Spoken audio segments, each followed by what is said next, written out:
넘쳐서 영혼이 소생함을 얻고 영적인 재충전이 일어나는 축복의 시간이 되기를 간절히 바랍니다. 어제 우리 양천지방 성가제가 있었는데요, 거기 참석했었을 때 그 사회 보는 사람이 이런 멘트를 하더라고요. 사랑이 죄라면 당신은 사형감입니다, 이러더라고요. 네, 참 멋진 표현인 것 같아요. 우리가 다 사랑하고 살아야 되고 또 옆에 있는 사람들을 서로 격려하고 용기를 주면서 살아야 하는데, 우리가 그냥 내 일에 치심하다 보면 그런 마음의 여유를 잃고 정말 사랑을 베풀어야 될 그 타임을 놓치고 살 때가 참 많습니다. 우리 사랑해야 행복할 것 같습니다. 요즘 우리 주변을 보면 정말 봄꽃이 만발하는 계절 아니에요? 이따 예배 끝나고 나가실 때 우리 교회 화단을 보세요. 연산홍이 막 얼마나 붉게 폈는지 마치 꽃대골 같아요. 근데 그런 꽃만이 중요한 게 아니라 우리 마음에 꽃이 피는 것도 참 중요할 것 같습니다. 서로 사랑하고 격려하고 그래야 우리 마음에 은혜의 꽃이 피어서 아름다운 삶을 누릴 수 있게 될 줄 믿습니다. 그래서 옆에 있는 분들 서로 바라보면서 한번 어제 그 사회자가 했던 멘트 서로 해봤으면 좋겠어요. 사랑이 죄라면 당신은 사형감입니다. 시작.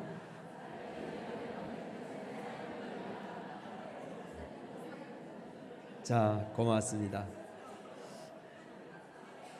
그렇게 사랑하며 살자는 거죠. 고맙습니다. 그런 은혜를 누리시기를 바랍니다. 여호수아 리프맨의 소설 마음의 평안에 나오는 이야기 한 토막입니다. 이 이야기를 우리식으로 조금 각색해서 제가 말씀을 전해보겠습니다. 이런 얘기, 한 야심 많은 젊은이가 있었습니다. 그래서 정말 인생을 한번 휘어잡아 보겠다, 이런 꿈을 꾸고 있는 젊은이였어요. 그 젊은이에게 한 가지 소식이 들려왔습니다. 전 먼 마을, 어떤 마을에 신비로운 동네가 있는데 그 신비로운 동네의 할아버지, 그 사람을 만나면 자기 인생의 소원을 다 성취할 수 있다, 이런 뉴스가 들린 거예요. 그래서 그 젊은이는 온갖 고생 끝에 그 동네를 찾아냈습니다. 그리고 누구든지 소원을 들어줄 수 있다고 하는 그 할아버지를 마침내 만나게 되었어요. 만나자 그 할아버지가 묻습니다. 젊은이는 나한테 무엇을 구하러 여기까지 왔는고? 이렇게 물으니까, 저는 인생을 정말 성공하고 싶습니다. 그래? 성공하기 위해서 내가 그러면 해줄 게 뭔고? 라고 묻자 대답했어요. 첫째는 건강입니다. 뭐 아무리 저기 해도 천하를 얻었다 해도 건강 잃으면 다 잃는 거 아닙니까? 그러니까 저에게 무쇠 같은 튼튼한 건강을 주십시오.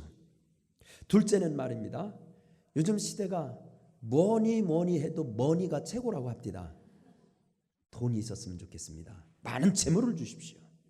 셋째는 말입니다, 셋째는 멋진 미인을 아내로 맡고 싶습니다.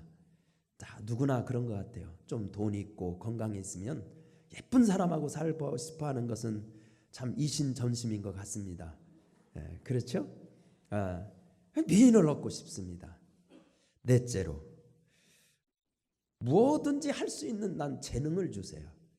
난 세상에서 인정받고 싶은데 정말 뭘 맡겨도 너끈히 잘한다는 그런 재능, 능력을 주세요. 다섯째는 말입니다, 그런 걸 기초로 해서 마침내 권력을 얻고 싶습니다. 그리고 여섯째로요, 그것을 바탕으로 해서 나는 명예를 얻고 싶습니다.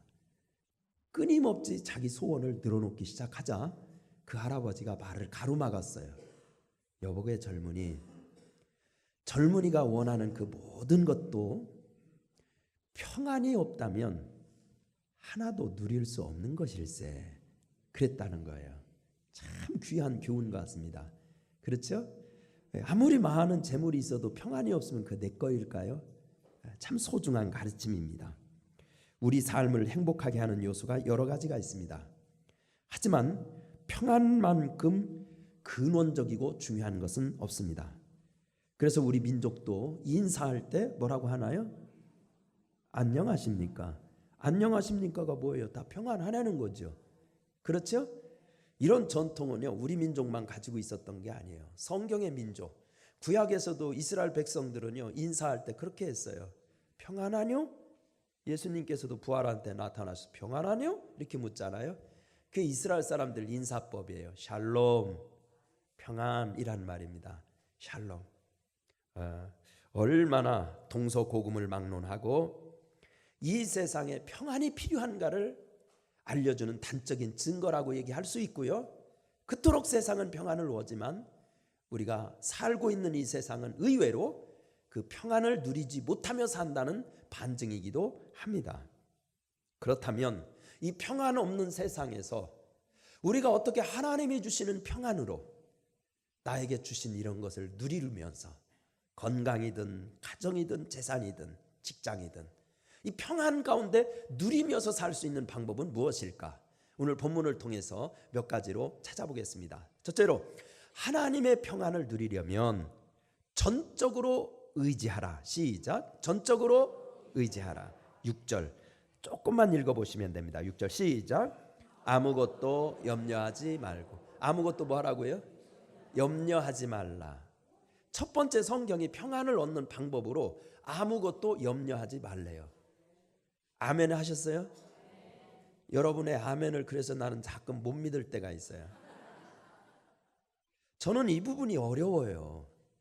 아무것도 염려하지 말라. 말은 좋지. 아무것도 염려가 안 됩니까? 살면서 그렇게 돼요? 아무것도 염려하지 말라 그러면 아 그래 염려하지 말아야지. 아 좋다. 이렇게 됩니까?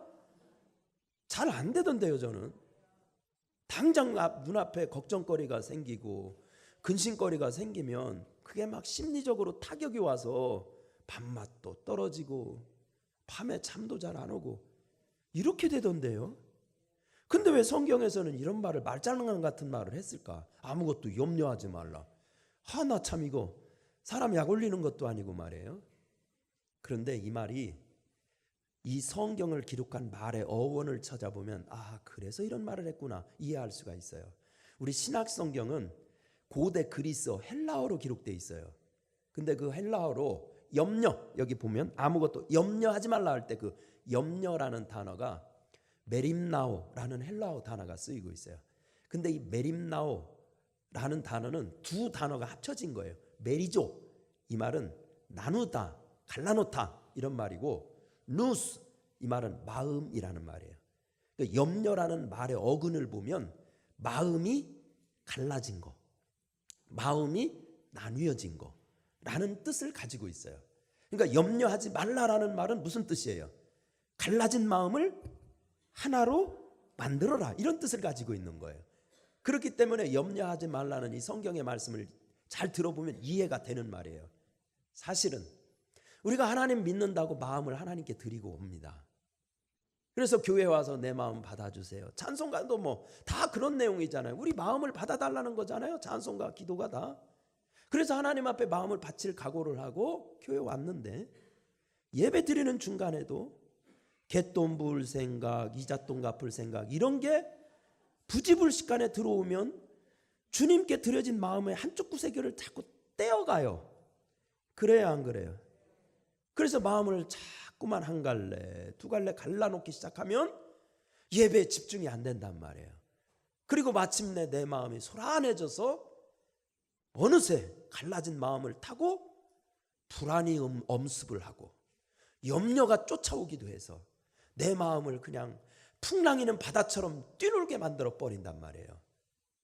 그런 거 보니까 사실 이 염려나 불안이라는 것도 마음의 문제구나, 영혼의 문제구나. 하나님을 향하여 딱 드리기로 결심했으면 이 내 마음이 절대로 다른 것에 뺏기지 않는 거예요. 두 갈래 세 갈래 찢어지지 않도록 주님 앞에 일편단심으로 내 마음을 단속하는 거예요. 이게 염려를 떨치는 것이고 이게 전적으로 의지하는 거예요. 그러니까 염려하지 말라라는 말의 어근을 찾아보면 이것은 뭐 배짱을 세게 해라, 뭐 마인드 컨트롤을 해가지고 어떻게 해라 이런 뜻이 아닙니다. 전적으로 하나님만 의지하라는 뜻입니다. 한 마음으로. 아멘입니까? 그러면 그 마음을 타고 하나님이 평안을 부어주시기 시작한다는 겁니다. 아멘입니까? 성경에도 이런 말씀을 실제로 실천한 사람들이 있더라고요. 그래서 우리 믿음도 사실은 성경에 잘 실천한 사람들 배워보면 믿음 배우는 게 따라 할 수 있겠더라고요. 구약 성경에 이제 왕들의 역사를 보면 이스라엘 나라의 다윗 왕은 우리 잘 알아요. 다윗 왕의 아들 솔로몬도 잘합니다. 아시죠? 솔로몬까지는 진도가 잘 나가요. 근데 솔로몬 다음부터 이스라엘 나라의 왕의 역사를 보면 두 나라로 쪼개져요. 그 조그만 이스라엘 나라도요, 남왕국 유다, 북왕국 이스라엘로 분단이 됩니다. 그래서 남왕국 유다는 솔로몬의 아들이었던 르호보암이라는 사람이 왕이 됩니다. 그리고 이 르호보암은요, 처음에 왕이 됐을 때는 꽤 믿음으로 하려고 했다가 잘 되니까 나라가 교만해지기 시작해가지고 왕의 즉위하는 뒤에 3년 뒤부터는요, 엉터리가 되기 시작했어요. 그래서 하나님 말도 안 듣고 국가의 원로들 말도 안 듣고 그러면서 종교적으로는 특히 타락합니다. 그래서 자기 할아버지 다윗을 생각하면 절대로 그렇게 해서는 안 되는데 남왕국 유다마저도 우상숭배 천국을 만들어 놔버려요. 하나님이 기뻐하시겠어요? 그리고 르호보암의 아들 아비야가 있어요. 이 왕도 또 엉망진창이에요. 배우지 못할 것, 따라해서는 안 되는 것, 자기 아버지 것 우상숭배하고 이런 것만 따라합니다. 그러니까 나라가 점점 쇠락해 가죠. 그런데 바로 그 아비야의 아들이 아사라는 왕이 나와요. 이 아사 임금은 희한합니다. 자기 아버지도 우상숭배했고 자기 할아버지도 빗나갔었던 사람인데 아사 임금은 믿음이 제대로 들어간 거예요. 왕이 되면서부터 나라를 다 개혁하기 시작합니다. 어떤 개혁이냐면 종교개혁부터예요. 이 남왕국 유다의 존재 이유는 하나님 섬기는 데 있었지 않느냐. 이스라엘 나라가 하나님 잘 섬기는 거 빼놓으면 아무것도 아니다. 그래서 우상, 자기 아버지, 할아버지가 섬겼던 우상을 완전히 다 척결합니다. 어느 정도로 강력하게 여호와 신앙으로 다시 복귀를 하냐면 자기 어머니가 우상 숭배하면은요, 황후의 자리도 폐위시키면서까지도요 우상 숭배를 척결했어요. 그러면서 나라를 잘 다스립니다. 국방도 튼튼히 합니다. 그러니까 하나님이 그 나라를 축복하시죠. 그래가지고 이 사람이 영이 잘 되고 마음이 똑바로니까 정치도 잘해가지고요, 그렇게 나라를 원활하게 돌이키면서 그 나라는 늘 강대국 사이에 둘러싸여 있으니까 국방을 튼튼히 해야 된다. 그래가지고서는 전시에 동원할 수 있는 군사를 58만 명이나 확보를 해놔요. 58만 명이라면 남왕국 유다 인구 다 동원한 거나 마찬가지였을 거예요. 그러면서 말이죠, 나라를 튼튼하게 싸워가고 있을 때 어려운 일이 한 가지 생기는데, 구스 왕이 이 세라라는 사람이 100만 대군을 이끌고 남왕국 유다를 침공해 오는 거예요. 이 구스라는 데는 지금으로 따지면 이집트 지역이에요. 고대 이집트. 굉장한 강대국이었잖아요. 그런데 58만도 적은 것은 아니지만 100만 대군 앞에는 어떻게 해볼 수가 없는 거예요. 특별히 그 고대 이집트라는 세계는 워낙 강대국이었고 첨단을 달리는 세계였잖아요. 그렇기 때문에 그네들이 무장한 이 무기부터가 달라요. 그러니까 아사 임금이 정말 이건 근심스러운 거예요. 게을러 쓴 게 아니잖아요. 그렇게 하나님 앞에 신앙으로 살고 기도하며 살고 나라를 불철주야 부강하게 만들려고 노력을 하고 최선을 다했는데도 100만 앞에는 어떻게 해볼 수가 없는 겁니다. 그러면 어떻게 하면 좋아요? 항복해야 됩니까? 항복, 이 나라 다 먹어가시오, 하면 되나요? 그러면 해결되는 겁니까? 안 되잖아요. 그때 아사 임금이 선택한 게 구약성경 역대하 14장 11절 말씀, 그 유명한 기도가 나옵니다. 아사가 이래요. 아사가 그의 하나님 여호와께 부르짖어 이르되, 여호와여, 힘이 강한 자와 약한 자 사이에는 주밖에 도와주리가 없사오니. 참 이런 기도, 이게 가슴을 막 울리는 기도 아닙니까? 주밖에 도와주리가 없사오니 우리 하나님 여호와여, 우리를 도우소서. 우리가 주를 의지하오며 주의 이름을 의탁하옵고, 어떻게 하옵고? 의탁하옵고 이 많은 무리를 치러 왔나이다. 여호와여, 주는 우리 하나님이시오니 원하건대 사람이 주를 이기지 못하게 하옵소서. 하나님 의탁한다는 거예요. 그 절망적인 상황에서, 풍전등기와의 위기 상황에서, 염려가 나를 집어삼키려고 하는 상황에서 그는 염려에 집어삼키는 것이 아니라 전적으로 하나님을 의탁합니다. 하나님은 전능하신 하나님 아닙니까? 천지 만물도 지으신 하나님 아닙니까? 백만 대군쯤이야 얼마든지 물리칠 수 있는 능력의 하나님 아닙니까? 내가 하나님을 의지합니다. 의탁하더라고요. 그러니까 그 다음 절에 보니까 희한한 일이 벌어집니다. 구스의 백만 대군을 하나님이 쳐요. 이스라엘 백성들이 친 게 아니에요. 이스라엘의 군사가 친 게 아니에요. 하나님이 먼저 개입해서 백만 대군을 치니까 백만 대군이 혼비백산 다 패해가지고 도망갔대요. 아멘입니까? 그리고 그 땅에 진정한 하나님의 평안이 찾아오게 됐다는 거예요. 여러분, 전적으로 의탁해야 평안을 얻을 수 있어요. 그래서 시편 55편 22절 말씀에 내 짐을 여호와께 맡기라. 그가 너를 붙드시고 의인의 요동함을 영원히 허락하지 아니하시리라. 너의 짐을 어떻게 하라고요? 맡기래요. 어떻게 하라고요? 맡기라. 이 시간 여러분들도 삶의 짐이 무엇입니까? 건강 때문에 불안해 죽겠습니까? 사업 때문에 염려돼 죽겠습니까? 자녀 진로 걱정하면 머리가 지끈지끈합니까? 사랑하는 성도 여러분, 우리 힘으로 할 수 있는 게 별로 없잖아요.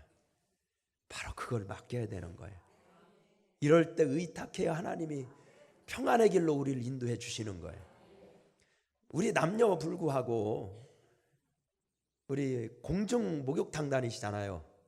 공중 목욕탕에 가니까 카운터에 이런 말이 써 있더라고요.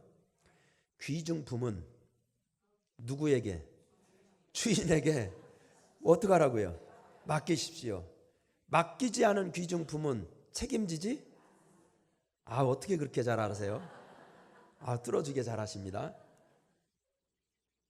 우리 하나님도 똑같은 것 같아요. 하나님께 맡기면 책임지셔요. 근데 내가 뭘 해보겠다고 안 맡기고 낑낑대면 하나님도 책임 안 지셔요.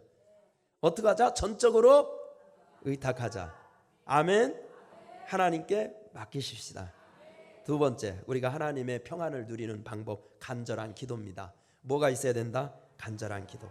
자, 6절 중간까지 한번 다시 읽어봅니다. 처음부터 시작. 아무것도 염려하지 말고 다만 모든 일에 기도와 간구로. 아멘. 여기 이제 자막을 지우지 말아주세요. 6절 말씀을 보면은요, 영어 성경을 보면 재밌어요. 여기 아무것도 이렇게 돼 있죠. 아무것도라는 영어 단어는 nothing이라고 써 있어요. nothing. 아무것도 아니라 이걸 nothing. 그 다음에 염려하지 말고 다만 모든 일 나와 있죠. 모든 일. 모든 일에는 영어로 뭐로 돼 있을까요? everything이라고 돼 있어요. 그러니까 염려는 nothing, 아무것도 아니야. 아무것도 아니야. 모든 일, everything, 모든 일을 가능하게 하는 걸 잡아야지. 그 모든 일, everything이 뭐예요? 기도예요, 기도. 아멘입니까? 그러니까 6절의 말씀에 우리가 평안을 누리는 방법은 뭐냐면, 우리도 연약한 성정을 가지고 사니까 육신의 지배를 받아요. 때로는 떨릴 때 있어요. 겁날 때 있어요. 열받을 때 있어요. 그럴 때 어떻게 하냐면 아무것도 아니야. 그거에 자꾸 잡히면 아무것도 나한테 안 줘. 불안, 염려에 내가 내 마음을 맡기면 나중에 빈손 준다니까 우리한테. 아무것도 아니야. 나승이야. 그러니까 그 자리를 뭘로 채우라? 기도로 채우라는 거예요. 그러니까 염려 자리에 기도로 채우라는 얘기예요. 이 문구의 의미가. 아멘입니까? 그러고 보면 우리가 평안을 누리는 방법이 여기에 기술되어 있다고 할 수가 있어요. 우리가 하나님의 평안을 누리는 방법, 용 빼는 재주가 없습니다. 불안이 엄습하는 순간마다 불안을 뭘로 채우는 거예요? 기도의 자리로 채우는 거예요. 아멘입니까? 우리가 믿는다 하면서도 불안을 기도로 채워야 되는데 불안을 묵상하는 사람이 있어요. 여호와의 말씀을 주야로 묵상해야 우리가 생명을 얻는데 이 불안과 염려를 주야로 묵상해 가지고 우리가 염려의 노예가 될 때가 많이 있어요. 그래서 우리가 어떻게 해야 되느냐? 6절의 취지는 우리가 그런 상황을 만날 수 있다. 그런 상황에 어떻게 해야 되느냐? 염려 대신 기도로 채워라. 그러면 하나님이 평안 주신다는 겁니다. 우리 성경에 보면 신앙의 위인들도요 다 눈물 흘리고 통곡하면서 근심 속에 살던 사람들도 있었어요. 대표적으로 사무엘의 엄마 얘기죠. 사무엘의 엄마 한나. 이 한나도요 그 인생을 몇 절로 기록해 놓은 거면 사무엘상 1장에 나와 있어요. 이 여인은 눈물로 밤을 지새던 여자였었어요. 왜 그랬냐면 그 고대 세계에서는 여성이 결혼을 해가지고 애 못 나면 여성다운 지위를 다 잃어버리는 거예요. 우리 문화에서도 칠거지약이니 뭐니 있었지요. 칠거지약. 아니 자기가 나고 싶지 않아서 안 나는 게 아니라 몸이 안 돼서 안 나는 거 뭔 죄냐고 그게. 근데 우리 문화에서도 그랬어요. 여자가 시집 가가지고 대를 이어주지 못하면 7가지 악 중에 하나라고 그랬어요. 소방 맞았어요. 참 그건 나쁜 문화였었죠. 예, 아멘도 안 해주시고요. 나는 그건 빨리빨리 추방해야 될 문화라고 봐요. 그렇죠? 아니 자기가 몸이 안 되는데 어떡하라는 거예요 그거를. 그런데 한나가 그런 여자예요. 한나가 덜컥 사랑해가지고 결혼을 해봤더니 애를 낳고 싶어도 안 낳아지는데 어떻게? 뭐가 있어서? 불임이야 불임. 그럼 그거는 자기 의지와 상관은 없이 몸이 안 되는 거잖아요. 몸에 장애가 생긴 거잖아요. 그렇죠? 그러니까 남녀가 결혼하면은요 자녀를 갖지 못하는 이유가 남자 책임일 수도 있고 여자 책임일 수도 있어요. 그럴 수 있죠. 근데 이 경우는 한나 책임이 분명해요. 그러니까 한나가 불임 환자인 게 분명한 게, 그러니까 고대 세계에서도 애를 못 낳으니까 대는 이어야 되니까 어떻게 할까요? 성경에서도 보면 애 못 낳으면 누구 했어요? 아브라함도 보세요. 애 못 낳으니까 누구예요? 후처 취하잖아요. 그렇죠? 여기서도 사무엘 아버지도 그랬어요. 대를 이어야 되겠다 그래가지고 본처는 한나인데 애를 못 낳으니까 후처를 취했네. 그 여자가 누구예요? 분인나. 그래가지고 후처 취하니까 애 낳았어요 못 낳았어요? 그럼 누구에게 문제가 있었던 거예요? 남자는 정상이었던 거죠. 어려워요 이게? 왜 이렇게 설명하기가 힘들지 이게? 이해되지요? 그러니까 자기가 자식 못 낳아도 속상해 죽겠는데 후처를 취해가지고 이 분인나라는 여자를 통해서 자식을 대를 이으니까 사람이 변해도 이렇게 변하는지, 분인나가 가관이에요. 자기가 본체 처신을 하는 겁니다. 그러면서 본처인 한나를 말이지 학대하는 거예요. 조롱하고 저 애도 못 낳는 게 저게 자리만 차지하고 있어 뭐 이런 식으로 그냥 가지고 구박을 했던 모양이에요. 그러니까 한나가 막 분해 못 살겠잖아요. 눈물 날까요 안 날까요? 이거 서럽고 억울할까요 안 억울할까요? 억울하죠. 그러니까 구약성경 사무엘상 1장 10절에 보면 한나가 그 근심스러운 상황에서 선택을 하나 합니다. 뭐라고 그러느냐? 한나가 마음이 괴로워서 여호와께 기도하고 통곡하며. 어떻게 했다고요? 기도하며 뭐 했어요? 통곡했어. 풀 방법이 없어. 그때 문화가 잘못됐다, 문화 철폐한다고 될까요 안 될까요? 아이고 그놈의 문화가 하루아침에 그렇게 철폐 데모한다고 그게 바뀌어지나요? 안 되잖아요. 그렇다고 뭐 어디다 대고 삿대질 한다고 해서 자기 몸에 애 못 낳는 이 병이 고쳐지나요? 하소연할 데가 없는 거예요. 그러니까 한나가 하나님 앞에 통곡하며 기도한 겁니다. 통곡하면서. 그러니까 그때 영빨 하나도 없었던 제사장이 있었어요. 늙어가지고요 막 믿음도 없고 영빨도 약한 그 제사장이 누구였었냐면 엘리라는 제사장이 있었죠. 근데 그 영빨 없는 제사장도요 한나가 막 통곡하며 기도하니까 사무엘상 1장 17절 말씀에 보니까요 한나 얘기를 듣고 하나님이, 술 취했다는 얘기는 그 전에 얘기고, 사연을 듣고 나서 술 취한 게 아니라 너무너무 가슴이 쓰려서 눈물로 기도하는 걸 알아요 제사장이. 그래서 그 한나에게 축복 기도합니다. 하나님이 너의 기도를 들어주시기 원하노라. 축복 기도해요. 그런데요 그 영빨 없는 제사장의 기도를 듣고 한나가 한 선택을 보세요. 사무엘상 1장 18절 말씀에 보니까 이르되 당신의 여종이 당신께 은혜 입기를 원하나이다. 이 말은 안수했을 때 아멘 했다는 얘기예요. 맞아요 들려요? 제사장이 그 영빨 없는 제사장이 안수 기도했는데도 아멘 했다는 얘기예요. 그러니까 아멘 잘하면 역사가 일어나는 거예요. 아멘 했어요. 아멘 하고 나서 뭐라고 그러냐, 하고 가서 아멘 하고 가서 먹고 얼굴에는 다시 근심이 빛이 없었더라. 아멘입니까? 마음의 얼굴에 쓰여 있대. 얼굴엔 옛날에 근심 이렇게 써 있었어. 근심. 근데 지금 이렇게 싹 사라지고 평화가 막 넘친 거예요. 뭐 했더니? 통곡으로 기도했더니. 아멘입니까? 사랑하는 성도 여러분, 우리도 기도를 살려야 됩니다. 우리가 기도를 대부분 못하는 이유는 어떤 특별한 직업, 그러니까 목사, 전도사, 장로, 이런 교회에서 특별한 직업을 갖는 사람들이 그 사람들이 직업적으로 하는 그런 업무인가 보다 이렇게 생각할 때가 참 많이 있어요. 그러다 보니까 우리 모든 성도들이 기도의 능력을 가까이 하지 못할 때가 참 많이 있습니다. 기도의 개념부터 우리가 좀 바꿔야 됩니다. 이 예를 들어보고 싶은데요. 강릉에 가면 참소리 박물관이라고 있습니다. 그 참소리 박물관이라는 데 가보면 재미나는 그림이 하나 붙어 있어요. 이 그림은 세계적으로 유명한 그림이에요. 자막으로 보여주시면 금방 아실 수 있어요. 이 그림 아십니까?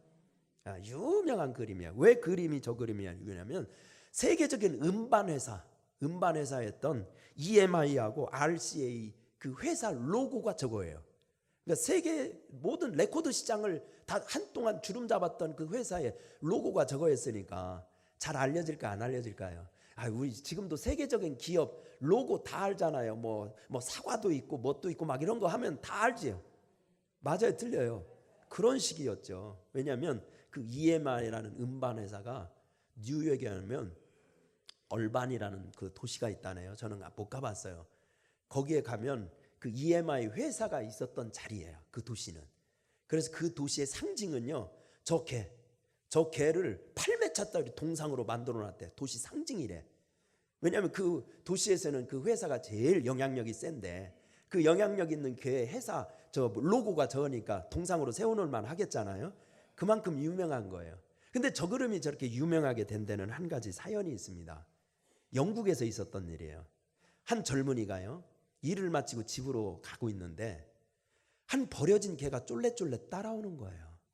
그래서 그렇게 부침성 있게 자기 집 마치 데려다 다 키워달라는 듯이 이 길거리에 버려진 개가 쫄래쫄래 따라오면서 자기를 그렇게 따르는 거예요. 이 젊은 청년이 안쓰러웠어요. 그래가지고 이 개를 집에다 갖다 기릅니다. 기르는데 이 녀석이 애기도 많아가지고 개 키워보신 분 아실 거예요.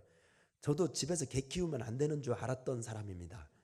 근데 개 키워보니까 참 재밌더구만요, 그거.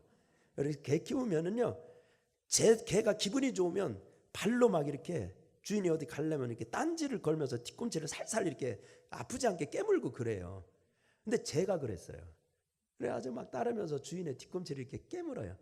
그래서 별명이 제 이름이 뭐냐면 니퍼예요. 이름이 니퍼. 예, 그냥 좀 뒤꿈치를 이렇게 자꾸 문다 그래가지고 니퍼라고 이름도 줬어요. 개 이름을. 근데 그 사람은 누구였냐면 마크 바로라는 화가였어요. 무슨 화가냐면 옛날에 화가들 가난하면 뭐부터 직업을 가졌냐면 극장에 간판 그림 그리는 거 있죠. 그거 그리는, 젊었을 때 그걸 하고 있었던 거예요. 그래서 집에 와가지고 그런 그림 작업할 때는 아까 축성기 있었죠. 확성기. 옛날에는 그렇게 있었잖아요. 레코드 그거에 축성기가. 그거 음악 틀어놓으면서 그림을 그리는 겁니다. 그림을 그리는데 어느 날 보니까 저 개가 거기에서 주인의 소리가 들리는 줄 알고 이렇게 듣는 표정을 보고 너무 재밌었던 거예요. 순간적으로. 그래서 저 바로 마크 바로라는 화가가 저걸 그림으로 그린 거예요. 자, 그림으로 나오죠, 사진. 그림으로 그렸는데 세계적인 음반 회사에서 음반은 뭐 하는 거예요? 뭐 듣는 거예요? 음악 듣는 거지. 그거를 상징적으로 제일 잘 표현하는 그림 같으니까 저걸 고가로 사간 거예요. 저 그림을 사가다 자기 회사 로고로 써버린 거예요. 그래서 저 길에서 떠돌이 개에 불과했던 사람이 아니지, 떠돌이 개에 불과했던 개가 어느 도시의 상징이 될 정도로 동상이 됐단 말이에요. 존귀해진 거죠. 그렇죠? 나는 근데 저 이 스토리를 들으면서 굉장히 이게 신앙적인 의미가 있겠더라고. 주인의 소리에 귀 기울이려는 개, 그 하찮은 개 한 마리도 주인의 소리만 잘 들어도 저렇게 인생이 바뀌는구나. 아멘입니까? 기도라는 건 어렵게 생각할 게 아니라요. 기도는 우리의 주인의 소리를 듣는 거예요. 우리 영혼의 주인은 따로 있어요. 내가 아닙니다. 우리 영혼의 주인은 오직 여호와 하나님이세요. 아멘입니까? 그러니까 염려 근심 중에도 세상 소리 너무 많이 들으니까 내 마음이 막 시궁창이 되는 거예요. 그것 좀 잠시 끊고, 그럴 때일수록 주인의 소리, 우리 주인의 소리를 들으려고 경청하고 기도의 자리, 간절한 부르짖는 자리로 나가면 하나님이 우리 귀에 확성기를 대고 염려하지 마라. 내가 너를 죄었는데 내가 너 책임 못 지겠냐? 하나님이 응답을 주신다고요. 이 시간 그 은혜가 있기를 축원합니다. 세 번째, 우리도 하나님의 평안을 누리려면 어떻게 되냐? 감사기도. 무슨 기도? 감사기도 하면은 하나님의 평강을 누릴 수 있대요. 이제 6절 전부 다 읽겠습니다. 시작. 아무것도 염려하지 말고 다만 모든 일에 기도와 간구로, 그다음 너희 구할 것을 감사함으로 하나님께 아뢰라. 아멘. 평안의 문은 뭘로 연다? 감사기도로. 평안의 문은 뭘로 열어요? 감사기도로. 여러분 구약성경 시편 104편 4절 말씀해 보세요. 감사함으로 그의 문에 들어가며 찬송함으로 그의 궁정에 들어가서 그에게 감사하며 그의 이름을 송축할지어다. 우리 찬송가 있잖아요. 감사함으로 그 문에 들어가서. 이 찬송이 시편 104편 100편 4절 말씀이에요. 근데 거기 보니까 하나님의 은혜의 존전에 들어가는 문이 있대요. 근데 그 문은 아무리 힘쓴다고 열리는 게 아니에요. 감사하면 열린대요, 그 문이. 아멘입니까? 여러분 마찬가지입니다. 우리도 하나님 만나야 하나님이 내 마음 만져주시고 내 사정 알아봐 주셔서 내 마음을 평안케 해주시잖아요. 근데 하나님 보좌 앞에 어떻게 나가는 줄 아세요? 감사기도 하면 열린답니다. 그 보좌의 문이 열려서 우리로 하여금 승리의 길로 나가게 해주신다는 거죠. 자, 감사기도로 하나님의 평안의 문이 열리기를 축원합니다. 여러분들의 심령에 그냥 크게 문이 열려가지고 은혜가 부어지기를 바라는 겁니다. 그렇게 기도했더니 어떻게 되는 거예요? 결과 7절. 그렇게 감사기도한 결과, 시작. 그리하면 모든 지각에 뛰어난 하나님의 평강이 그리스도 예수 안에서 너희 마음과 뭐를 지킨다? 생각을 지키시리라. 그렇게 하면 기적이 일어납니다. 이렇게 문구가 됐으면 좋겠는데, 그렇게 하면 평강의 하나님이 너희 마음과 생각을 지킨다, 이렇게 돼 있어요. 근데 그 말을 뜻도 한 번은 조금 잘 들어봐야 될 말입니다. 우리 보면 우리 삶을 진짜 좌지우지하는 것은요, 환경일 거라고 생각합니다. 네, 때로는 돈이 없고, 때로는 집이 없고, 때로는 직장이 없고, 이런 환경 문제가 내 인생을 괴롭힌다고 생각해요. 그것이 내 인생을 망친다고 생각해요. 나는 이런 집구석에 태어나서 내 인생이 이렇게 됐어, 이런 식으로 생각할 때가 참 많이 있습니다. 근데요, 진짜로 우리 인생이 망가지는 것은 생각 때문이에요. 이게 성경의 선언입니다. 왜 그런가 한번 보실까요? 예수님의 12 제자 중에 예수님 팔아먹은 놈이 있어요. 그분한테는 분이라는 말을 절대 쓸 수가 없어요. 예수님 팔아먹었으니까 그런 사람한테 곱게 쓸 수가 없어요. 누군지 아시죠? 네, 누구예요? 가룟 유다죠. 3년 동안 그렇게 애정을 받고 그렇게 신임을 받고 사랑을 받았던 가룟 유다, 예수님 왜 팔아먹었을까요? 예? 왜 팔아먹었을까요? 성경대로 한번 보겠어요. 요한복음 13장 2절 말씀에 보니까요, 이렇게 써 있어요. 요한복음 13장 2절. 마귀가 벌써 가룟 유다의 마음에 예수를 팔려는 생각을 넣었더라. 뭐를 넣었다고요? 생각을 넣었대. 마귀가 가룟 유다의 생각을 이미 지배해 버린 거예요. 그래서 마귀 지배를 받고 마귀 말을 듣게 한 거예요.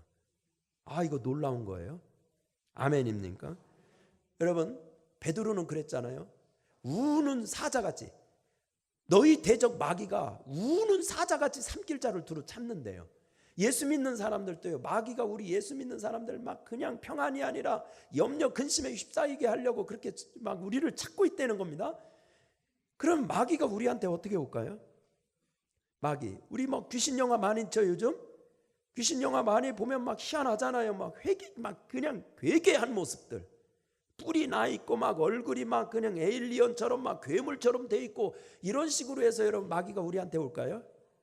그건 영화고요.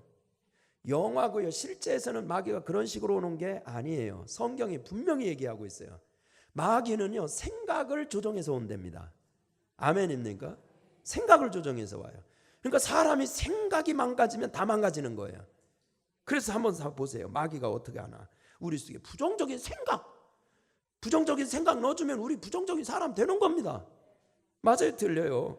파괴적인 생각, 우울한 생각, 음란한 생각, 다 요즘 뉴스에 나오는 그 젊은 연예인들도 그런 생각이 지배해서 인생이 그렇게 뉴스에 나올 만큼 그냥 흐트러지고 망가지는 거 아니에요? 그렇지요? 원망하는 마음, 미워하는 마음, 시기, 질투, 다 이거 생각을 지배하는 거예요. 마귀는 생각을 통해서 우리를 망칩니다. 그런데 기도하면은요, 하나님께서 기도하면 하나님 우리 생각을 지켜주신대. 뭐가 못 들어오도록? 마귀 생각이 못 들어오도록. 아멘입니까? 그러다 보면 하나님의 생각이 들어오는 거예요.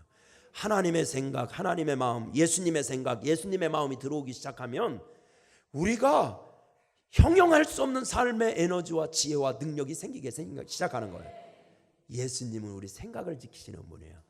그래서 기도해야 되는 거예요. 아멘입니까? 사랑하는 우리 목동교회 성도 여러분, 우리 성도님들 평안을 누렸으면 좋겠습니다. 하나님이 주시는 평안 속에 사시기를 축원합니다. 오늘 사도 바울이 본문에서 아무것도 염려하지 말고 이렇게 하신 말씀은요, 팔자 편할 때 한 얘기는 절대 아닙니다. 이 빌립보서 4장을 쓸 때는요, 사도 바울도 로마 감옥에서 썼대요. 그래서 빌립보서를 옥중서신이라고 그래요. 그런데 사도 바울이 거짓말할 사람입니까? 말을 지혜할 사람입니까? 결코 그런 사람은 아니잖아요. 자기 속에 염려, 근심 떨쳐버렸으니까 그렇게 교인들한테도 쓴 거예요. 그 감옥 속에서 그는 어떻게 평안을 누릴 수 있었을까요? 염려 대신 하나님 앞에 전적으로 의탁하고 간구하고 감사기도 드리니까 하나님이 역사하신 겁니다. 아멘입니까? 우리 사랑하는 성도 여러분, 여러분에게도 하나님의 평안이 임할 수 있습니다. 우리도 바울의 방법처럼 말씀 붙들고 이번 한 주간 주의 평안을 누리기를 축원합니다.